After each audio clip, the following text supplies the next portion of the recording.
Hello guys, this is Miriam. How are you guys? It feels like it's been forever since I last made a video. I hope you guys are doing well. Welcome to my Ghanaian channel. Guys, so much has been happening in the last few months. That means that I wasn't really able to sit down, plan and make a video. I finished university. My graduation is actually next month. So yes, I finished third year of broadcast journalism. It's been a lot of work, but I thank God. If not for God's grace, honestly, I don't even know where I would be. So I might even make a video, who knows, on how to survive university, because university is not easy. It's a completely different environment. So but anyway, that's not what this video is about. So guys, I'm bringing to you a new series. It's called A Piece of Me. I've been inspired to title it this way because there's a Ghanaian show, right, called The Standpoint. It's a feminine kind of show. It's presented by Gifty Auntie, who is a presenter as well as, you know, she was a past journalist as well. And she's got this bit on her show called A Bit of Me, right? And she just talks about the topic of the day and her view on it. So I titled my one Piece of Me. It's not really the same concept, but I just thought I'd bring about a platform where I talk about a topic. This is the Ghanaian channel, so it has to do with Ghana.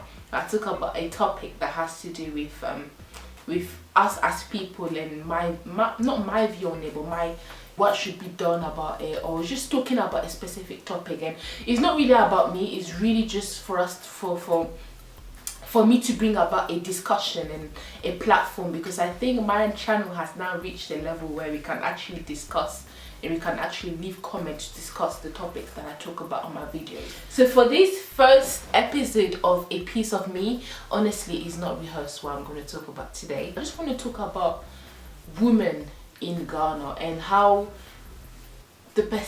how most people, what is the perception of women in Ghana, and the whole topic about marriage and stuff in Ghana, from my view and from what I've read and stuff. One thing that I would say is marriage is not bad. It's a good thing to be married, and no matter how, you know, no, I'm telling you a secret, guys, no matter how a woman may say she doesn't really care about, you know, marriage, and she just want to be by herself, and I don't know, I'm independent, I don't need a man in my life. No matter what, I think every woman has in their mind, and every woman has want to be with someone in their mind. Like, every woman want to be loved. Every woman wants to be with, wants to be with someone who loves them. Every woman has maybe a bit of a fantasy about being with someone, not necessarily marriage, because some women don't really care about being married or not. But women in general, I think, have this, every woman is a bit romantic in some level, at least 1%. Men as well, I believe. But yeah, this video is not about men. I'll make a video about men later on. But yeah, but one thing that I would say is, first of all, love begins with yourself. Love begins with, I believe that you cannot love anybody else if you don't love yourself. And anytime, you know, I got people coming to me, even outside of, like, you know, YouTube, commenting, because me, I like to talk to people, right?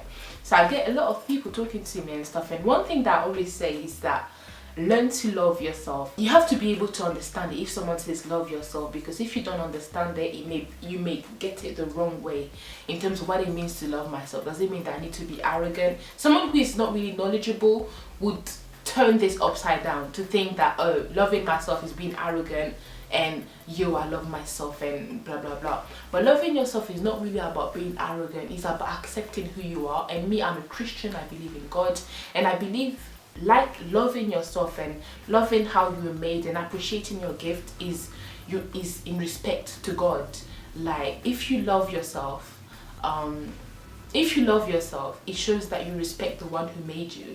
But anyway, so yeah, so every woman, I think it's something that God made us to be as well, like love, wanting to be loved. I think every human is like that.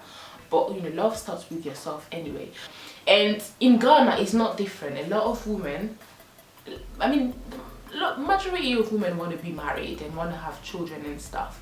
And I think, so the way society is in Ghana as well, it kind of pressurizes women in some way to think that their goal in life is just to, I guess, have a family, be married, cook, and that's it.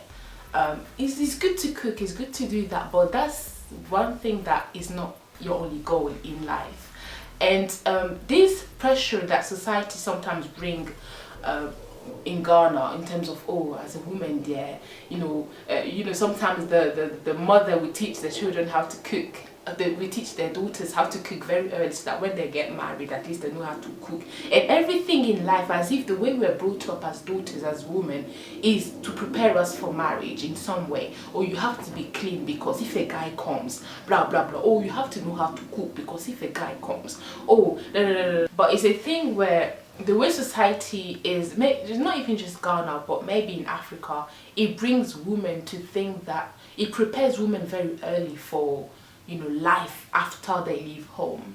And it's not a bad thing, but it may make some women think that their goal in life and their purpose is just to be with someone, and then when they reach a certain age and they're not married, they think there's something wrong with them. But I'm here to tell you that God's time is the best. Me, I believe in God, so I'll mention God's name. I believe God's time is the best. And even me, I'm not lying, in life, even me, like, there's an age in my head, like a particular age, I'm like, wow, this age is so nice. If I get married by this age, hey. But it's a thing where it's just for love. Like, for myself, it's just, I don't focus on it too much, because what happens if I reach that age and I'm not married? Am I going to think that God has given up on me and God has left me alone because I'm not married by this age? You can't be like that. It's better not to have any, I think it's better not to have any plan and telling everyone by this age I want to get married, because what happens if you're not married by this age? Are you going to think that your life is over? And I think as women we should focus on improving ourselves, in terms of we should focus, now that we are in the single stage, we should focus, I believe, in improving ourselves, in terms of, not because for our husbands, it's good to improve ourselves for our husbands, but it's a thing where for yourself as a woman, because I think every woman, if you don't feel good about yourself, you feel very rubbish. Like, if you don't take care of yourself, no matter how tomboyish you think you are, the reality is, I've been through this, the reality is, if you don't take care of yourself, if you haven't buffed, if you haven't done your hair, if your house is messy, the reality is that you won't really feel good, and you won't understand why you don't feel good, but actually the root of it is because you actually feel messy inside. So taking care of yourself, I think, comes from wanting to take care of yourself for you and not just to please somebody else. You have to take care of yourself for you, and then it will reflect and you will look magnificent for whoever you need to look magnificent for. And so the way society is in Ghana and a lot of parts of Africa, it kind of groom you to prepare for when your time comes. And the way, I think, it's very sad. Like, not everyone is like that, and it's not as if every single woman in Ghana thinks about marriage. Not everyone. I'm not generalizing, but I'm just saying that in many parts of Ghana, a lot of women are kind of, when they reach a certain age, they just think about marriage, and if they don't reach that age, then they feel pressured from the family and stuff like that. And I think that's not a good thing. I'll give you some example of how this culture is in Ghana, especially when it comes to celebrities. To be honest, being a celebrity is not easy, guys. So can you imagine? So sometimes, this may be off topic, but sometimes I feel that as people, we think that celebrities are not human beings. We think that, yes, it's very easy for us as women or as people to criticize someone who is on television. Sometimes you go on entertainment websites after the show, and you will see articles written on who wore the best dress, and you see thousands of comments saying, oh, that girl, that judge, the way she wore her dress was not nice, blah blah blah blah blah blah blah. So this shows clearly that sometimes as people, is like the way even sometimes the media even me, I'm in the media, and I'm honest to say that the way the media sometimes make it seem is it kind of promotes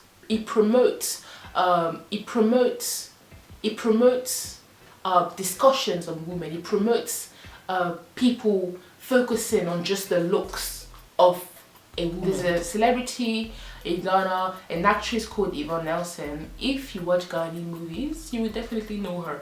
Yvonne Nelson, I remember she had this campaign called Doom Some or Stop. It was basically related to the, how do you call it, the electricity shortage in Ghana. I think a politician saw this, a politician heard about it, and he talked about Yvonne Nelson in a way that reflects some of people's perceptions about women in the country. He's a politician. He wasn't the president or anything, but he's a politician, right?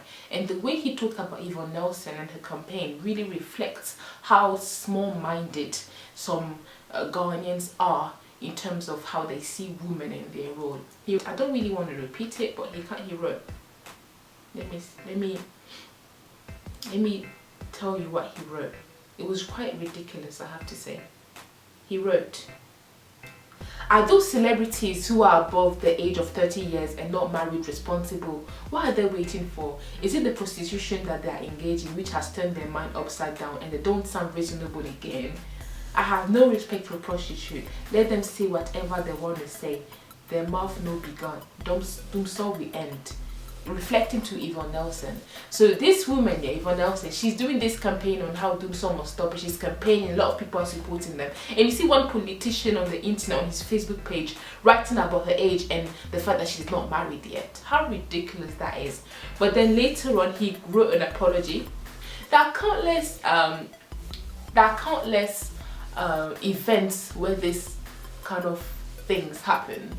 For example, the TV host, there's one TV host called Gifty Auntie, the presenter of The Standpoint, and before she got married, she received a lot of hateful comments and comments about her, the fact that she's not married. She was 45 then, she was not yet married. And obviously, oh, if you're 45 and you're not married, that's a big thing, right, in Ghana. So there's a thing where people really did not deem her qualified to have a show or a program talking about women or advising married women when she was not married herself. So you know, she faced a lot of, you know, and anytime I remember one day she went to see the Ghanaian president, the old Ghanaian president John Kufuor, and apparently he kissed her on the cheek as a way of greeting. And you see a lot of websites after that talking about how they are an item and blah blah blah, and he's cheating on his wife with her, and just countless allegations just because she's a woman and she's been seen with the president. You know, so women have it hard, not just in Ghana but in a lot of in different parts of the world also. But what I would say is, as women, right, you have to know who you are. You have to know your worth. The society sometimes, the society won't change if we don't change. If we don't know who we are, it won't change. It won't change unless we know for ourselves who we are, unless we are confident in ourselves. Yvonne Nelson is, because I guess she's confident that these things did not affect her as much, and she continued with her campaign. Gifty Auntie is because she's confident that despite all these comments and allegations and fake comments, the fact that she continues her show and her program on television is because of the confidence that she has within herself. So I think as people, we have to be confident as women, and as people, we have to know who we are. We have to know that it's not because we are women, it's not because we are the way we are, it's not because we are women that we are less than other people. Being a woman does not make you any less than somebody else. Everyone has qualities, every single person has a purpose, each person has their own strength, and everyone is equal in the sight of God. God does not look at women and say, oh, you are less than. No, everyone is equal in the sight of God. So I think as women in Ghana, in Africa, everywhere, we need to know who we are as people. We have to be confident in who we are. It's not because you're a woman that now you would say, because I'm married, I will stop doing my painting, I will stop doing my job, I will stay home, I won't do anything because I'm married, finished, my life is finished. No, why? Continue to do what you have to do, but then remember that being confident does not mean you have to, you have to be arrogant. So if you as a woman, you insult other women in front of other guys, you know, I have some guy friends, right? And I was talking about how you know, me, I'm into, you know, women power and stuff. I was talking about how women, I guess we are special, whatever. And you know, he said something that really embarrassed me. He was like, but women are the one who talk about one another, women are the one who insult one another. And I had nothing to say because it's just true. Hi guys, it's me again. My camera just went upside down, but as I was saying, I'm just gonna hold the camera like this. Me, I don't kill. So yes, as I was saying, we expect respect as women, but then we're the ones who insult one another. How are people meant to respect us if, you know, we say, oh, we want respect, but then we insult other women in front of other men or in front of other women? So it starts from us to be confident in who we are, and society as men as well. You guys, a lot of men need to grow in terms of their knowledge. You know, no matter, you know, maybe you have a PhD, maybe you have a master's, maybe you have all these qualifications, but then if you still think that a woman's role is to stay in the kitchen and to not speak, then they must show some lack of education in some level. Not maybe you've got your PhD, but in terms of maybe you need to be a bit more knowledgeable to know that, hey, men and women can also do a lot in terms of bringing development to your country. So yeah, it just takes all of us as people to get together, and let's not be affected as people, as women. You know, no matter what your vision is, just keep it in front of you, work hard at it, pray, and love people. Yeah, I will see you on the next episode of A Piece of Me. It's not really to rant or to just talk for the sake of it. It's just to bring up a discussion. What do you think? What do you think of how women are seen as in Ghana? What do you think of how women are treated as in Africa? How do you think it can improve? And how do you think we can improve ourselves as people, as women, to, I guess, improve the perception of people towards us? And yeah, I hope you guys enjoy. Love Ghana, love me, love people. Bye.